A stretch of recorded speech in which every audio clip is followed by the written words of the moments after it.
Thanks very much for a great speech. Fantastic to have you here. Thank you. No, it's great to be with you. You mentioned President Reagan a couple of times. In fact, he once said to an audience, very much like this one, before I refuse to take your questions, I'll have a statement. So I'm very happy that you agreed to take some questions. And that is a good moment. He might have had the better line than I had. It's possible. Yeah, we'll see here in just a minute. Yeah. It's a good line. So, ladies and gentlemen, just to remind you to write your questions on those little cards. We'll come and collect them, and then we'll pick the smartest ones and the most difficult ones, probably. So, Mr. Secretary, you talked at length about China. You mentioned this strategic and also ideological rivalry between Washington and Beijing. And I'm afraid to say that Marxism was probably a German export to China, but that's a different story. Yes. So I was kind of trying to connect the historical dots here. We're sitting in front of Brandenburg Gate, which was for a long time the symbol of the Cold War and became the symbol of the end of the Cold War. Now, I wanted to ask you whether you think that this Sino-American rivalry, is that the Cold War of the 21st century? So I wouldn't characterize it as a conflict between the United States and China. Chinese people, we have huge trade relationship with China, so do German companies. The Chinese people are an innovative, smart, capable set of people. It's the Chinese Communist Party, and it's not between the United States and China. It's the challenge between the Chinese Communist Party and its authoritarian regime and freedom-loving peoples all across the world. You all can see it. Those of you who travel to China can see how President Xi has moved their country in this direction. You just need to look at the fact that they've put weapon systems now in the South China Sea. They're using information technology to do credit scoring against their own peoples that will extend to every individual whose personal information they get access to. So as you think about networks, as you think about who's going to control the rules of communications connectivity in the next decades, you should think about whether you would have permitted the Soviet Union to control your infrastructure, your network communications infrastructure. It's a reasonable question. And so this challenge is to take the people who value the rule of law, who want to preserve freedom, who despise authoritarianism, and make sure that we are working together to push back against any regime that threatens its own people in the world with this ideology. That message is very much appreciated, Mr. Secretary, and I think a lot of people in this room would agree that we as Europeans and Americans have to stand together when we deal with that challenge. I mean, many opportunities in the rise of China, but also a lot of challenges. So in doing so, wouldn't it be better if we were kind of not imposing tariffs on each other's goods? Yes, we wish you wouldn't impose tariffs on us. Yes, we concur. Absolutely. President Trump's been clear. He's been very clear. Our ideal trade relationship with the European Union would be to have no tariffs between either of our two countries, no non-tariff barriers either, no hiding behind some regulatory framework that says somehow that American agriculture isn't safe for the European people to eat. Right? This is not the way free peoples interact and trade with each other. And this is what President Trump's been driving towards. We want increased trade with Europe. We want increased trade with India. But we want it to be conducted in a way that's consistent with the history of free trade around the world, where we join together and we don't try and protect our own industries. We compete freely and fairly. Sometimes European businesses will be more successful than American businesses, so be it. Sometimes the American company will be more successful. Often you'll not know which it is. There'll be shareholders that come from all across the world, from Europe and the United States, so it's very complex. But as the sovereign states interact with each other and trade across sovereign boundaries, the idea is that you have fair, free, reciprocal trade with as little trade friction as you can possibly imagine, and allow competition to flourish so that each of our peoples can continue to grow and prosper. That's the mission set that our administration's engaged in. Right. I just wanted to make sure you're not thinking that we're worse than China. So Anyways, here's yes, we ought not let the narrative of some of the media out there get in the way of the reality. Right, so that you're somehow suggesting that there was even a remote comparison in the way we think about the value sets that reside inside the Chinese Communist Party and the value sets that we know and appreciate in Europe, the democracies of Europe. They're fundamentally different, and America knows this. So, now over to your questions, ladies and gentlemen, and here's one about the future of Ukraine. And let me read that one out. How committed is the US to peace and stability in Ukraine, question mark, without any preconditions, question mark? Very. Very? Very committed, Very, okay. Yes. Yes, it's a project we've been working on. I remember I was at the Munich Security Conference when I was a member of Congress in Kansas, and I remember pushing. The topic at this time was whether defensive weapon systems would be provided to the Ukrainians. This must have been 2015 or 16. And I remember Germany deciding it was a bad idea, and America deciding it was a bad idea, President Obama deciding it wasn't something he wanted to do. In fact, President Trump has now not once, not twice, but 3 times come to provide the tools so that the Ukrainian people can protect themselves from Russian aggression in the Donbass. We're proud of that. We think it makes sense. We think it makes sense for freedom. We think it makes sense for Europe. And we think it makes sense for the world and Ukrainian sovereignty. We're very clear about our position on the invasion of Crimea that happened in the previous administration, and how it is we're going to work to develop a prosperous Ukraine that is less corrupt and capable of moving itself towards the West. Thank you. Here's another one about Syria. So this is in German, so I have to translate as we go along. You can read in German, and then I'll just... No, that's fine. I'll manage. I'll give it my best shot. So... Drank a few beers in Bayreuth. I got a chance. So here we go. So in Syria, the U.S. exposed the Kurds to the Turkish forces. That's what it said. And it paved the way for Moscow to come in. So has that done harm to the credibility of U.S. foreign policy? Yeah, I mean, I think that doesn't frame the question properly. The United States didn't do that. The United States, in fact, provided enormous resources to the SDF and to the Kurds, resources that no other nation, including any European nation, was prepared to provide them. And we did so alongside of you. There were French partners that joined us. There were British partners that joined us. We're proud of that work. We destroyed the caliphate.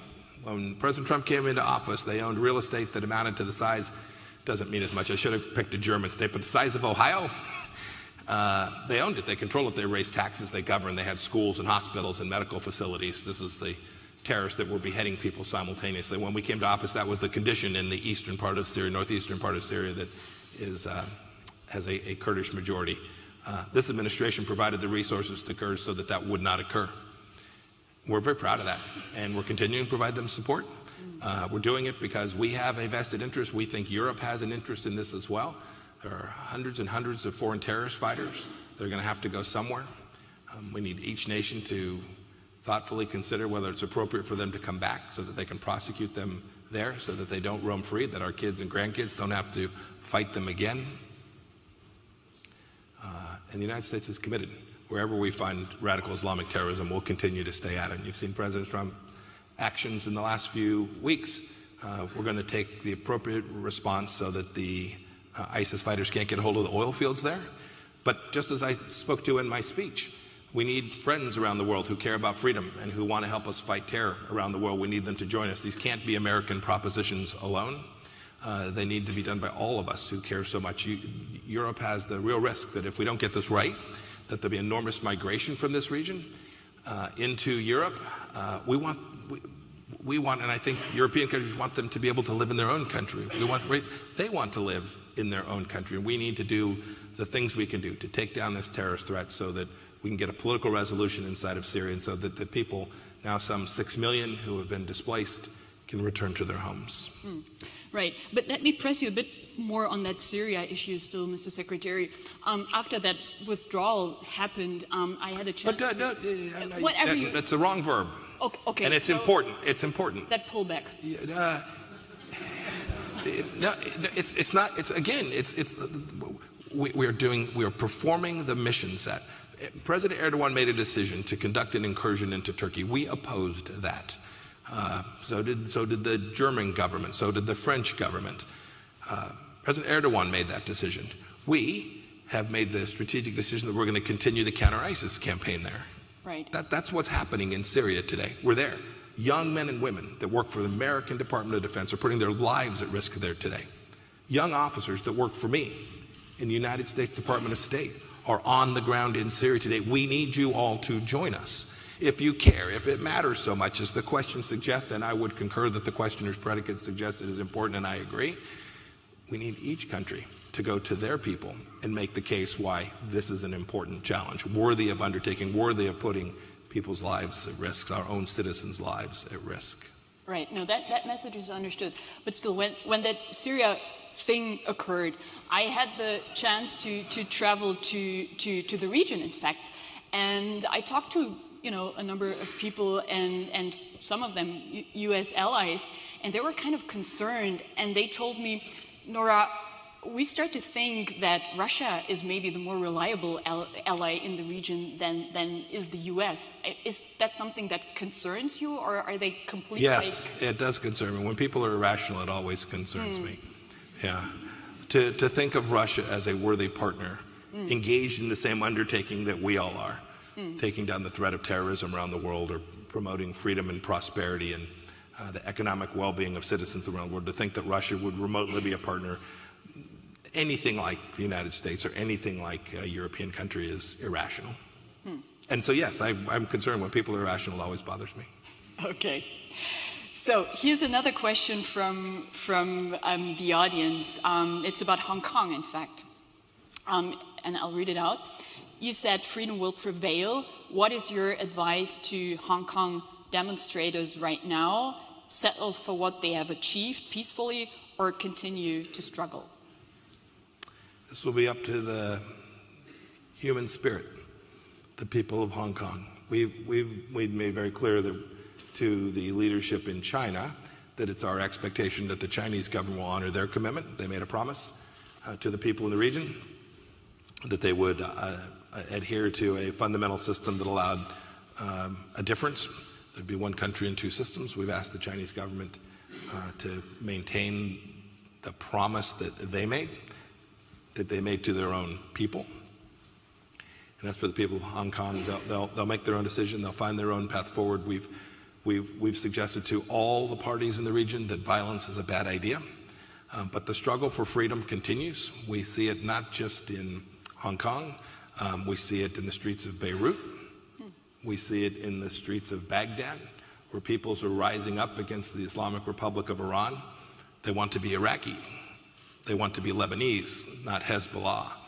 They want to be Iraqi, not part of a Iranian militia. I think that those of us who are freedom-loving peoples all across the world need to support those people wherever we can and make sure that they have the capacity and the tools to achieve the outcomes that they choose to seek. And will the U.S. come to those demonstrators' aid at some point? I don't want to get in front of any policy decision that we've made. In the end, the world has the obligation to provide the capacity and the guidance, but in the end, these peoples will lead these struggles successfully. I saw it. I was with some amazing people last night who were in East Germany, and they talked about their prayer gatherings because the churches were the only place that they could go to get themselves away from the stares of the communists, of the Stasi. It's amazing. It's amazing what freedom and the yearning for freedom inside those peoples did. I'm convinced that there are people all around the world who want this same thing, and that our obligation, those of us who value those freedoms, our obligation is to provide them the support that they need when we can and where we can. So here's a very short and concise question. It's about NATO. Is NATO... I'm for it. for the record. So I think you've already preempted the answer. But I'll read it out anyways. All right. So is NATO obsolete, or brain dead, or both, or neither? You know, so, yes. So many good answers. So many cameras. Yes. So 70 years on, NATO now, it needs to grow and change. It needs to confront the realities of today and the challenges today. They're different. They're fundamentally different. When German soldiers patrolled the Fulda Gap, it was a different time than it is today. And so NATO runs always the risk that it will become obsolete, not because the partnership, not because the political commitments will ever become. I don't think as in the transatlantic, those commitments between our countries will ever become obsolete.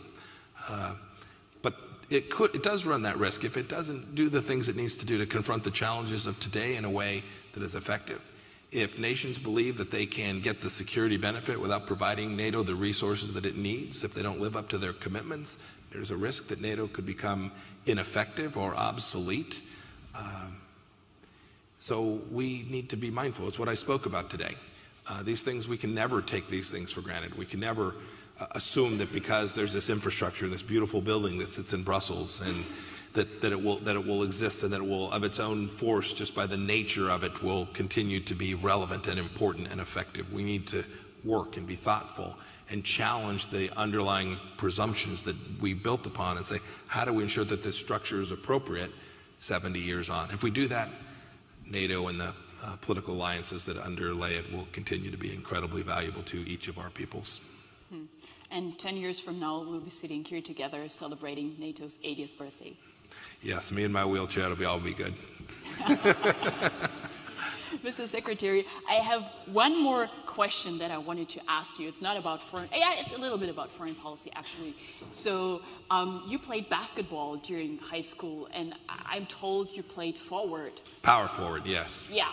So I wanted to ask you, what does a power forward have in common with a foreign minister? Yeah. So that was a joke. At 5'11", I wasn't much of a power forward. Well under 2 meters, yes.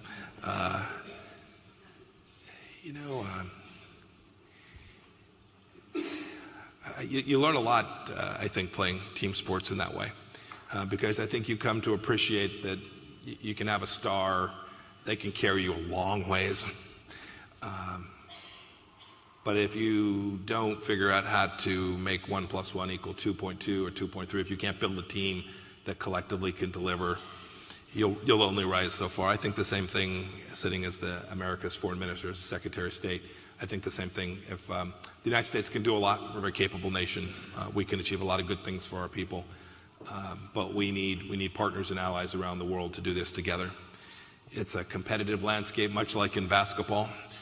Some years one team has a little bit more power, more capacity, more influence, and a decade later, no more.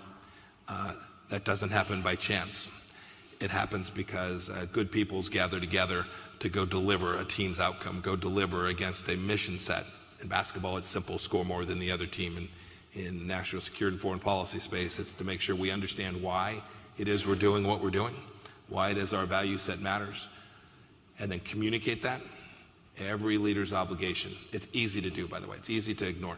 Every leader's obligation is to go back to their home village, city, state, and make the case for why the expenditure of resources, time, talent, lives, why that's necessary, to make the case for why, if we don't do it, the next generation won't have all the things that our kids have today. The same thing's true in sports. If you don't make the case about why it is you're trying to build out a team in a certain way, then you're at some risk of failure. I think the analogy might be carried a little bit too far, but I do think it's absolutely imperative that we identify what the competition looks like, what the threats are, what our adversaries are trying to do, and then build our collective efforts to ensure that our way of life, the way of life that we all care so deeply about, is still around 20 and 40 and 50 years from now.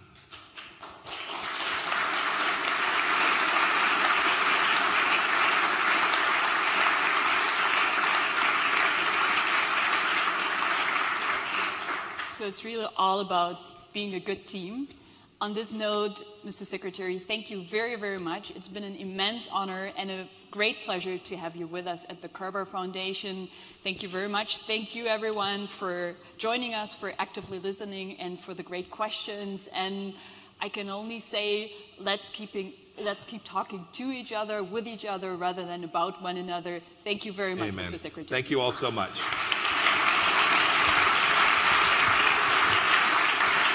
Please. Thank you. Thank you. Thank you. Thank you very much. Bless you.